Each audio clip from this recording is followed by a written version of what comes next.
প্রেমের টানে কলকাতা থেকে বাংলাদেশে চলে গিয়েছিলেন। সেখানে 2 বছর কারাবাসে থেকে অবশেষে দুই দেশের যৌথ উদ্যোগে বাড়ি ফিরলেন এক তরুণী। অবৈধভাবে বাংলাদেশে প্রবেশ করেছিলেন হাওড়ার বছর 18 প্রিয়াঙ্কা নস্কর নামে এক তরুণী।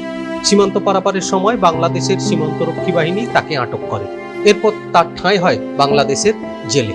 অবশেষে গেদের চেকপোস্ট সীমান্ত দিয়ে দুই দেশের সীমান্তরক্ষী বাহিনীর উপস্থিতিতে তরুণীকে ফিরিয়ে দেওয়া হয় তার পরিবারের কাছে।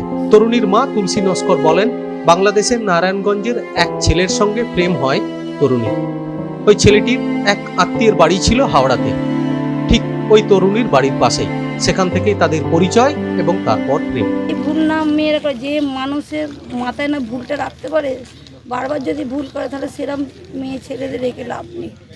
কোনো মানুষেরই মায়েরা জন্ম দিয়ে ভাবে যে বাচ্চাগুলো ভালো হোক, কিন্তু ও সবাই যেন ভালো হোক। ওকেও বলছি যেন এরপর যেন শুধরে যায়। ভুল করেছে, মানুষ মাত্রই ভুল করে, কিন্তু এই ভুলটা যেন ওর মাথায় থাকে। ছোট বাচ্চা মেয়ে নয় তো যে ভুলটা করেছে মেনে নিল না, যথেষ্ট জ্ঞান বুদ্ধি বড় হয়ে। তরুণীর কথা অনুযায়ী ওই ছেলেটি তাকে বলেছিল বিয়ের পর স্থানীয় একটি গার্মেন্টসের কারখানায় চাকরি দেবে।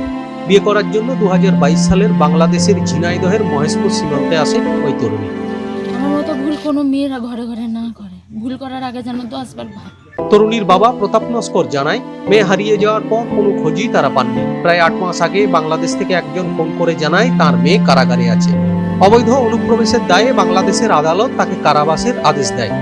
স্বেচ্ছাসেবী সংস্থার সদস্য চিত্তরঞ্জন শর্মা জানান, অল্প বয়সে এরকম ভুল করার আগে মেয়েদের দ্বিতীয়বার ভাবা উচিত। তবে এজন্য অভিভাবকদেরও আরো সচেতন হতে হবে। কোনো মেয়ে যেন এভাবে ভুল না করে। ভুলটা করাটা এই খুবই একটা দৃষ্টিকটু ব্যাপার লাগে। ভুলটা যাতে না হয়, এই মেয়েটার দিকে অনেক মেয়ে শিখুক যে আমরা এইভাবে পালিয়ে যাই, গিয়ে এক জায়গায় থাকি, গিয়ে আর একটা সম্পর্ক তৈরি করি, আবার সেটা নষ্ট হয়ে যায়, আবার এইভাবে আমাদেরকে নিয়ে আসতে হয়। এইগুলো যাতে না হয়, পরবর্তীতে প্রত্যেকটা মেয়েকেই বলবো যাতে ভুল না করে, বাবা মার কথা অবাধ্য না হয়, এটাই বলবো। 2 বছর পর প্রিয়াঙ্কা দেশে ফেরায় খুশি পরিবারের সকলেই। হয়তো প্রিয়াঙ্কাও এখন বুঝেছেন প্রেমের এই পরিণতি।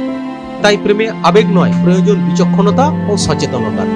নদিয়া থেকে মঞ্জুর মোল্লার প্রতিবেদন, দিনদর্পণ।